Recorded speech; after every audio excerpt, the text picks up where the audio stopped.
Hi everyone, this is Anam. Welcome to PhD jobs and admission.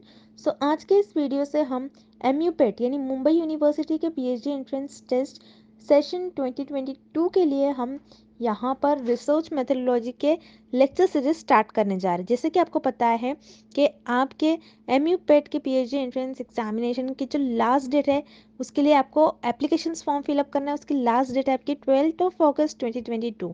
उससे पहले पहले आपको जल्द से जल्द आपके एप्लीकेशन फॉर्म को फिलअप करना है।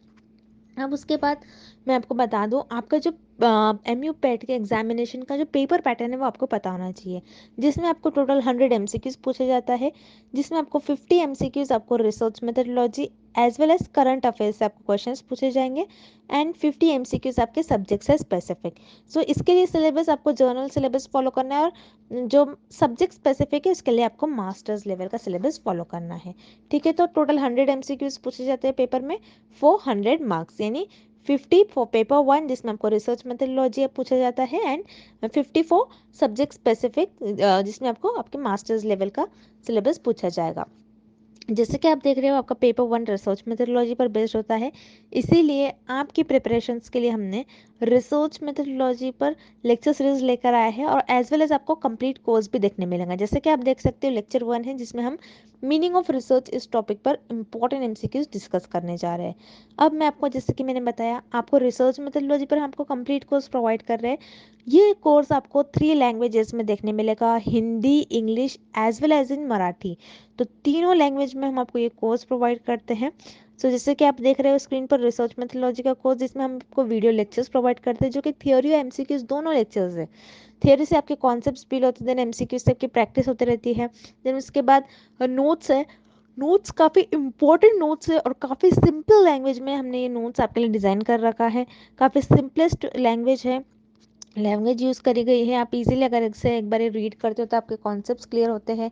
देन उसके बाद मॉक टेस्ट है जिससे कि आपकी प्रैक्टिस होती रहती है and then finally 1500 plus MCQs PDF जो कि आपका रिवीजन का काम करती है, जिसमें आपके एमयू पेट के प्रीवियस ईयर क्वेश्चंस भी प्रेजेंट है इस पीडीएफ में।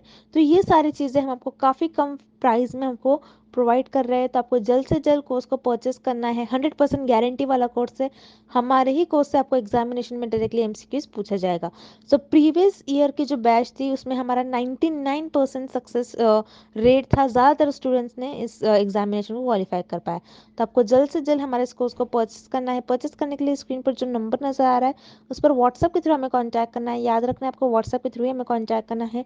नॉर्मल कॉल इस नंबर पर नहीं लगेगा और आप हमारे ऐप के थ्रू भी स्टडी मटेरियल को एक्सेस कर सकते हो, जिसके लिए लिंक मैंने आपके साथ नीचे comment section as well as description box में भी शेयर कर रखी है। So that's it and let's begin with the video. जैसे कि मैंने आपको प्रीवियस स्लाइड में बता दिया कि हमारे कोर्स से रिलेटेड, सो यहाँ पर हम शॉर्ट में मैं आपको डिटेल में बता दूँ।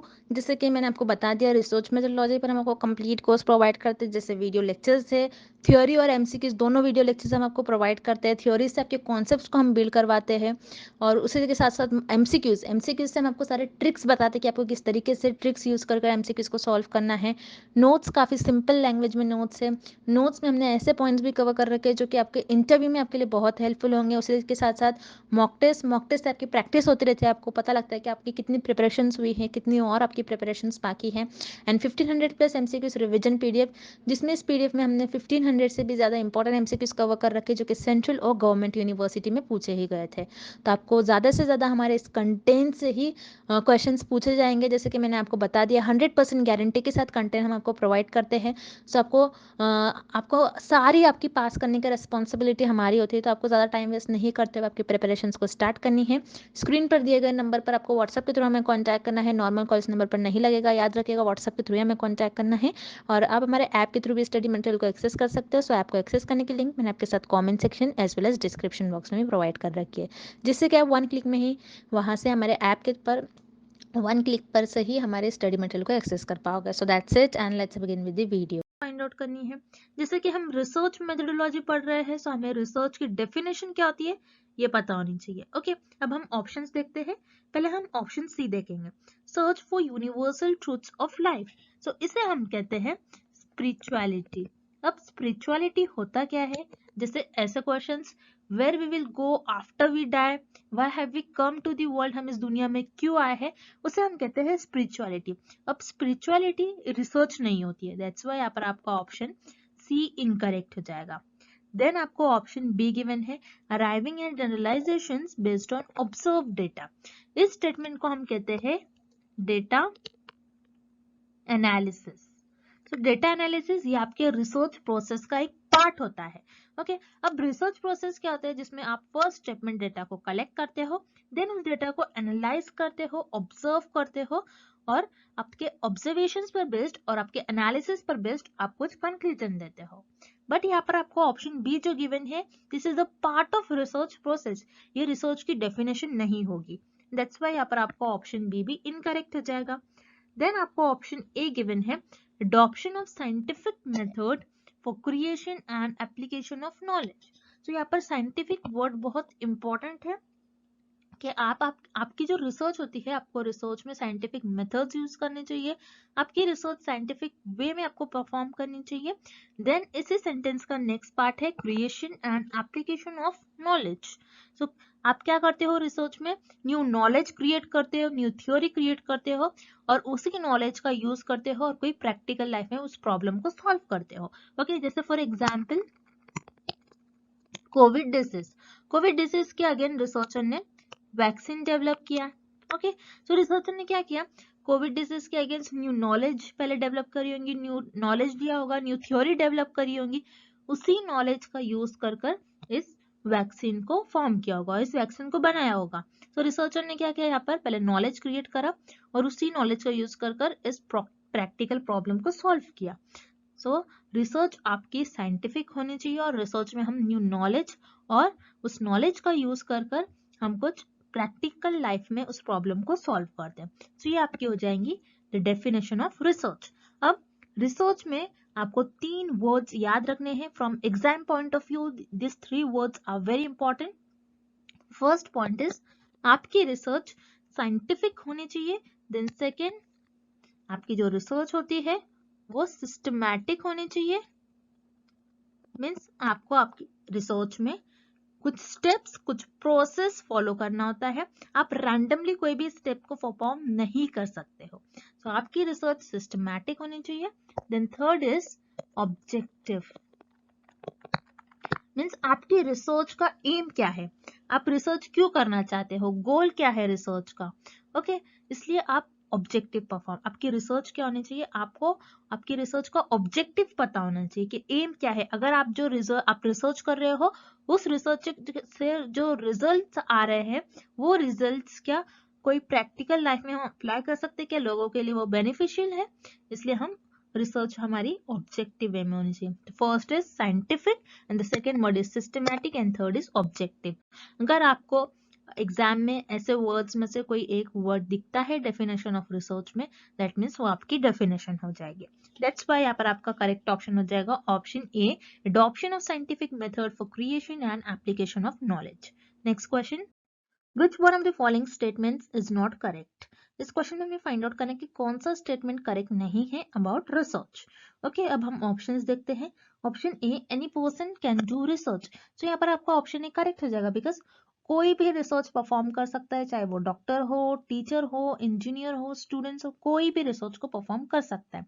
जैसे फॉर एग्जाम्पल एक टीचर है, टीचर अपनी क्लास में बच्चों को कुछ कॉन्सेप्ट समझा रही है और बच्चे उस कॉन्सेप्ट को समझ नहीं पा रहे, सो टीचर क्या कर लेगी, अपना टीचिंग मेथड चेंज कर लेगी।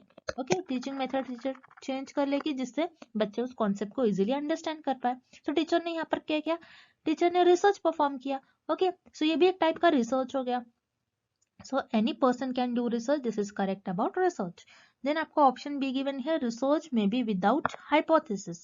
सो इस स्टेटमेंट में आपके लिए एक न्यू वर्ड है हाइपोथेसिस। हाइपोथेसिस होता क्या है, हाइपोथेसिस ये एक टेंटेटिव स्टेटमेंट होता है जो रिसर्चर के अजम्पशंस और गेसेस पर बेस्ड होता है और इसी अजम्पशन और ऐसे गेसेस को रिसर्चर अपने रिसर्च में टेस्ट करते हैं। जैसे फॉर एग्जांपल एक ड्रग है और रिसर्चर को ये देखना है कि ये पर्टिकुलर ड्रग इस पर्टिकुलर डिसीज को क्योर कर रहा है या नहीं। तो रिसर्चर का अजम्पशन क्या होगा इस केस में कि हो सकता है शायद ये ड्रग इस डिसीज को क्योर करे। सो रिसर्चर का एक अजम्पशन है, रिसर्चर का मानना है, बस इसी मानने को, इसी अजम्पशंस को रिसर्चर अपने रिसर्च में टेस्ट करते हैं और उसे हम कहते हैं हाइपोथेसिस। अब कोई कोई रिसर्च ऐसी होती है जिसमें हाइपोथेसिस की जरूरत नहीं होती है, जैसे एक्सप्लोरेटरी रिसर्च होती है, उसमें हाइपोथेसिस की जरूरत नहीं होती है। अब हम नेक्स्ट आने वाले लेक्चर्स में देखेंगे एक्सप्लोरेटरी रिसर्च क्या होता है। अब इस क्वेश्चन के लिए हम बस इतना देखेंगे कि ऐसे रिसर्च जो होती है विदाउट हाइपोथेसिस भी होती है। जैसे फॉर एग्जाम्पल मुझे देखना है, मुझे स्टडी करना है बटरफ्लाइज के बारे में कि बटरफ्लाइज के आईज कैसे होते हैं, उनके कलर्स कैसे होते हैं, उनके विंग्स कैसे होते हैं, उनके मूवमेंट कैसे होते हैं। सो बस मैं क्या कर रही हूँ, मेरा नॉलेज एक्सपांड कर रही हूँ और मैं कोई एरिया को एक्सप्लोर कर रही हूँ। सो यहाँ पर मुझे हाइपोथेसिस की तो कोई जरूरत नहीं है, मैं बस अपनी नॉलेज को इंक्रीज कर रही हूँ। सो इस केस में क्या होता है, रिसर्च में कभी कभार हाइपोथेसिस की जरूरत नहीं होती है। दैट्स वाई यहाँ पर आपका ऑप्शन बी भी करेक्ट हो जाएगा। देन ऑप्शन सी आपको गिवन है, research is not always systematic. Means research always systematic नहीं होती है, इसका मतलब है। बट हमने देखा था research must always be systematic. Research systematic होनी ही चाहिए। अगर आपकी रिसर्च सिस्टमैटिक नहीं होती है तो आपकी रिसर्च इनवैलिड हो जाएगी। सिस्टमैटिक मीन्स व्हाट, आपको प्रॉपर स्टेप्स स्ट्रक्चर परफॉर्म करना होता है और आपको रैंडमली कोई भी स्टेप्स आप रिसर्च में परफॉर्म नहीं कर सकते। ओके, सो यहाँ पर आपका ऑप्शन सी इनकरेक्ट हो जाएगा, this is not correct about research. और हमें क्वेश्चन में भी यही फाइंड करना है which is not correct about research. That's why आपका यहाँ पर करेक्ट ऑप्शन हो जाएगा option C. Next question, research is related with. इस क्वेश्चन में हमें फाइंड आउट करना है कि कौन सा ऑप्शन कनेक्टेड है और लिंक्ड है विद रिसर्च। ओके, अब हम ऑप्शंस देखते हैं। Option A, discovery of new idea. तो यस, रिसर्च में रिसर्चर न्यू आइडिया डिस्कवर कर कर कोई चीजें डेवलप करते हैं। जैसे फॉर एग्जांपल कंप्यूटर्स है, computers, laptop, TV, mobile phones. तो ये सारे रिसर्चर ने क्या किया, अपने आइडियाज के थ्रू इन सारी चीजों को डेवलप किया। दैट्स वाई यहाँ पर आपका ऑप्शन ए करेक्ट हो जाएगा, research is related with discovery of new idea. Then आपको ऑप्शन बी गिवन है, solution of a problem. Yes, research में रिसर्च हमें हेल्प करता है कोई भी प्रॉब्लम का सोल्यूशन फाइंड आउट करने में। जैसे हमारे लिए एक बड़ी प्रॉब्लम थी जो कि है आपकी कोविड 19 डिसीज। कोविड 19 के अगेंस्ट रिसर्चर ने वैक्सीन डेवलप किया। ओके, सो ये एक प्रॉब्लम थी और उस प्रॉब्लम का रिसर्चर ने वैक्सीन डेवलप कर उस प्रॉब्लम का सोल्यूशन फाइंड आउट किया। सो रिसर्च में हम कोई भी प्रॉब्लम का सोल्यूशन फाइंड आउट करते हैं। दैट्स वाई आपका ऑप्शन बी भी करेक्ट हो जाएगा। देन ऑप्शन सी आपको गिवन है, investigation of a problem. Yes, यहाँ पर आपका ऑप्शन सी भी करेक्ट हो जाएगा, बिकॉज रिसर्च में हम कोई भी प्रॉब्लम को इन्वेस्टिगेट करते हैं, मीन्स उस प्रॉब्लम को एग्जामिन करते हैं, उस प्रॉब्लम को और डीप में जानते हैं। ओके, सो यहाँ पर आपका ऑप्शन सी भी करेक्ट हो जाएगा। So here correct option is option D, all the above, because आपका ऑप्शन ए, बी और सी तीनों भी ऑप्शन करेक्ट है। Moving on to the next question, what is the purpose of doing research. इस question में हमें find out करना है कि हम रिसर्च क्यों करते हैं, हमारा एम क्या होता है रिसर्च को परफॉर्म करने का। ओके, सो हम रिसर्च इसीलिए परफॉर्म करते हैं ताकि हम कोई प्रॉब्लम को आइडेंटिफाई कर सके। अब यहाँ पर आपका ऑप्शन ए करेक्ट हो जाएगा, टू आइडेंटिफाइंग द प्रॉब्लम। अब रिसर्च में प्रॉब्लम को आइडेंटिफाई कैसे करते हैं कि एग्जाम्पल के थ्रू हम समझते हैं। मान लीजिए कोई पर्सन है और वो पर्सन सिक है, वो पर्सन बीमार है, उस पर्सन को कोई डिसीज हुई है। तो ये डिसीज जो हुई इस पर्सन को, ये एक न्यू डिसीज है।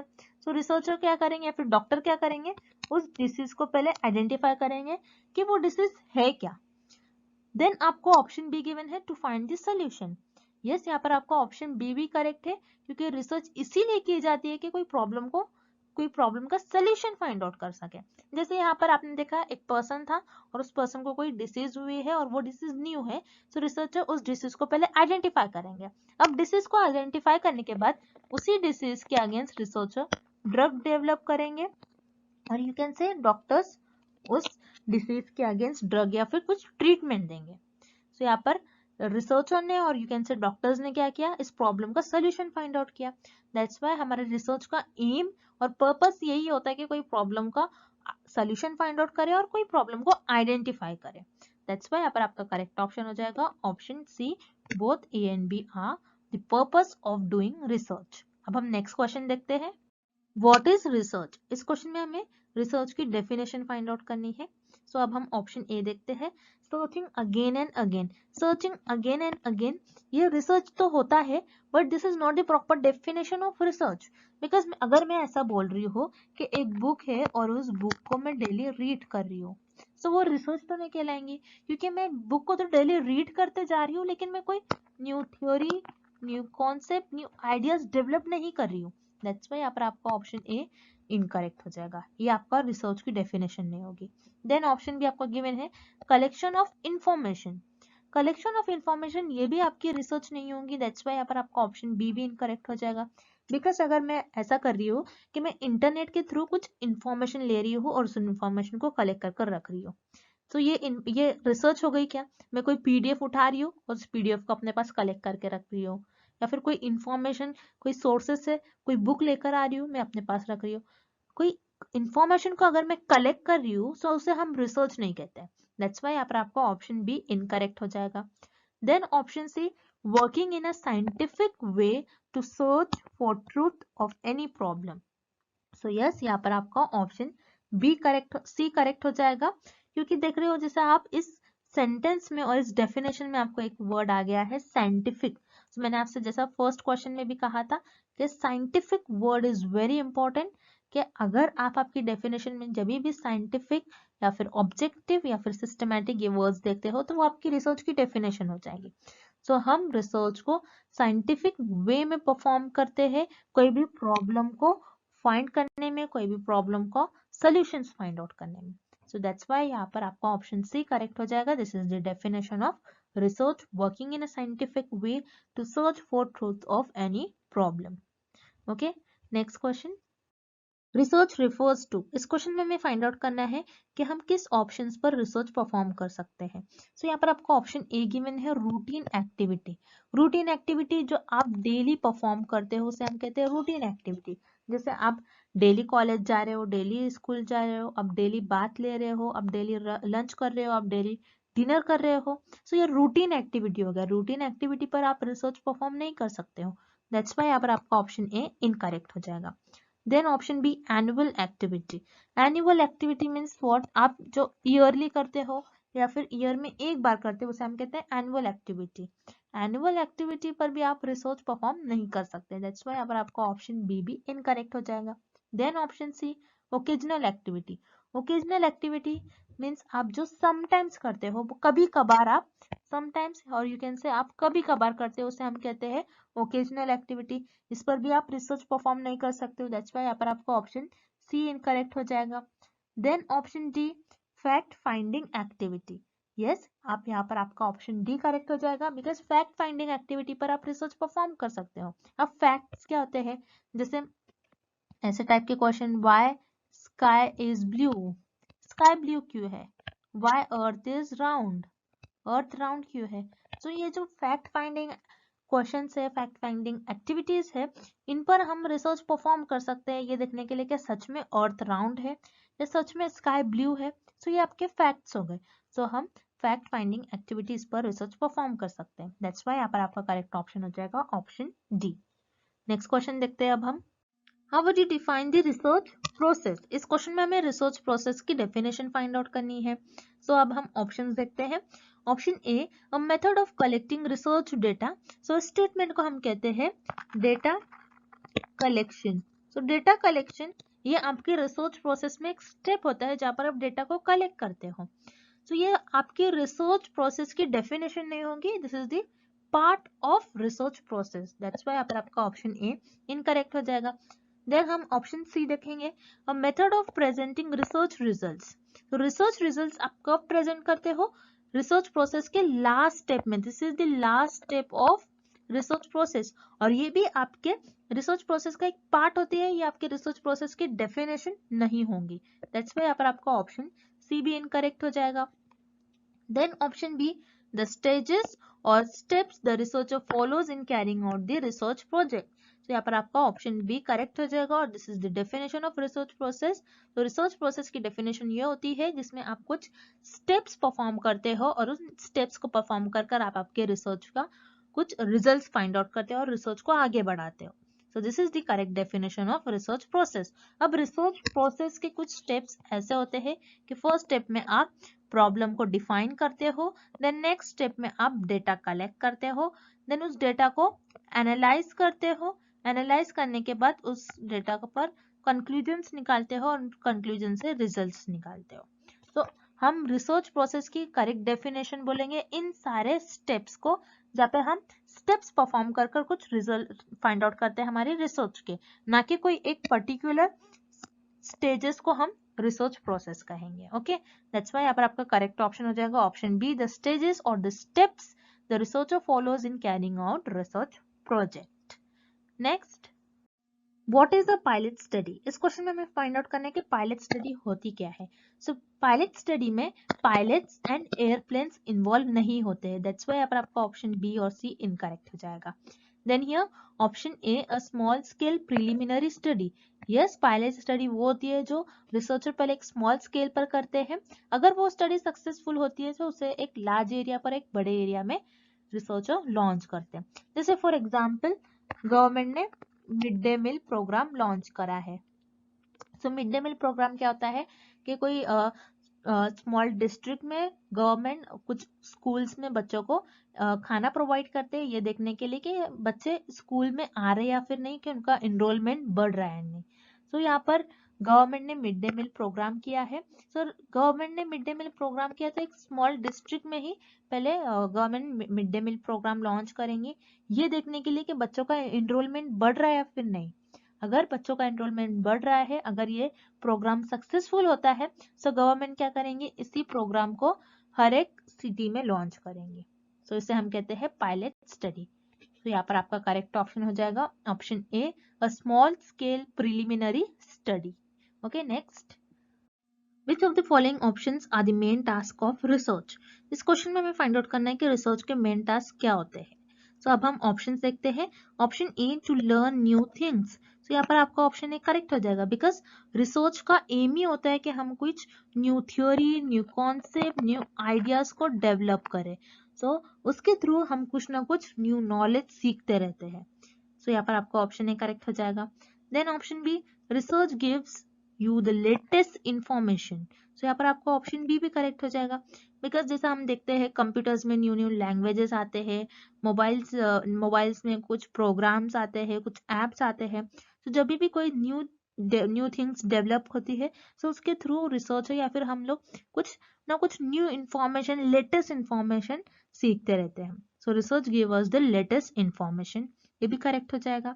Then option C, research helps with solving the problem. तो यहाँ पर आपका ऑप्शन सी भी करेक्ट हो जाएगा, बिकॉज रिसर्च में हम कोई प्रॉब्लम को सॉल्व ही करते हैं। जैसे फॉर एग्जांपल कोई डिसीज है, कोई पर्टिकुलर डिसीज है, कोई न्यू डिसीज है, उस डिसीज के अगेंस्ट रिसर्चर को ड्रग फॉर्म अप करना रहता है, या फिर you can say vaccine form करना रहता है। So this is nothing but problem. So research का मेन टास्क यही होता है कि कोई प्रॉब्लम को सॉल्व करे। तो यहाँ पर आपका तीनों भी ऑप्शंस करेक्ट हो जाएंगे, बिकॉज रिसर्च का मेन टास्क होता है कि कुछ ना कुछ न्यू थिंग हम सीखते रहते हैं, कुछ लेटेस्ट इंफॉर्मेशन हम गेन करते रहते हैं और कोई प्रॉब्लम को सॉल्व करते हैं। दैट्स व्हाई यहाँ पर आपका करेक्ट ऑप्शन हो जाएगा option D, all the above. Moving on to the next question, how to जज the depth of any research? इस क्वेश्चन में हमें फाइंड आउट करना है हम किसी भी रिसर्च की इंपॉर्टेंस, किसी भी रिसर्च की डेप्थ को कैसे जज कर सकते हैं। सो यहाँ पर आपको ऑप्शन ए गिवन है, बाय रिसर्च टाइटल। क्या हम किसी भी रिसर्च की टाइटल से उस रिसर्च को जज कर सकते हैं? नहीं, बिकॉज जैसे फॉर एग्जाम्पल मेरे पास एक टाइटल है, स्टडी ऑन वायरसेस। तो इस टाइटल से क्या मैं उस रिसर्च को जज कर सकती हूँ कि वो रिसर्च अच्छी है या फिर नहीं है? No, it's not possible. क्या हम सिर्फ टाइटल को ही देख के किसी भी रिसर्च को जज नहीं कर सकते हैं। देन यहाँ पर आपका ऑप्शन बी गिवन है, बाय रिसर्च ड्यूरेशन। मीन्स उस पर्टिकुलर रिसर्च को कितना टाइम लगा है। किसी रिसर्च को कंप्लीट होने में 2 वीक्स लगते हैं, किसी रिसर्च को कंप्लीट होने में 2 इयर्स लगते हैं, 1 ईयर लगता है, 6 मंथ लगता है। सो हम किसी भी रिसर्च की डेप्थ को उसके ड्यूरेशन के अकॉर्डिंग जज नहीं कर सकते। दैट्स व्हाई यहाँ पर आपका ऑप्शन बी भी इनकरेक्ट हो जाएगा। देन हम ऑप्शन डी देखते हैं, by total expenditure on research. यहाँ पर आपका ऑप्शन डी भी इनकरेक्ट हो जाएगा, बिकॉज हम किसी भी रिसर्च के डेप्थ को इसलिए नहीं जज कर सकते कि उसमें कितना पैसा खर्च हो गया है, उसमें कितना मनी स्पेंड है। अगर कोई रिसर्च में ज्यादा मनी स्पेंड है दैट मीन्स वो रिसर्च अच्छी है, ऐसा हम नहीं कह सकते हैं। दैट्स वाई यहाँ पर आपको ऑप्शन डी भी इनकरेक्ट हो जाएगा। Then option C, by research objectives, तो यहाँ पर आपका ऑप्शन सी करेक्ट हो जाएगा, बिकॉज हम किसी भी रिसर्च की डेप्थ को जज कर सकते हैं बाय इट्स ऑब्जेक्टिव, के उस रिसर्च का गोल क्या है, उस रिसर्च का गोल क्या है, उस रिसर्च का एम क्या है, वो रिसर्च क्यों की गई है, क्या उस रिसर्च के करने के बाद उस रिसर्च के जो रिजल्ट आ रहे हैं वो सोसाइटी के लिए बेनिफिशियल है या नहीं। सो इससे हम रिसर्च की डेप्थ को जज कर सकते हैं। दैट्स वाई यहाँ पर आपको ऑप्शन सी करेक्ट हो जाएगा, bye research objectives. So student, this is all about the meaning of research. I hope the definition of or the meaning of research is clear to everyone, and thank you for watching this video.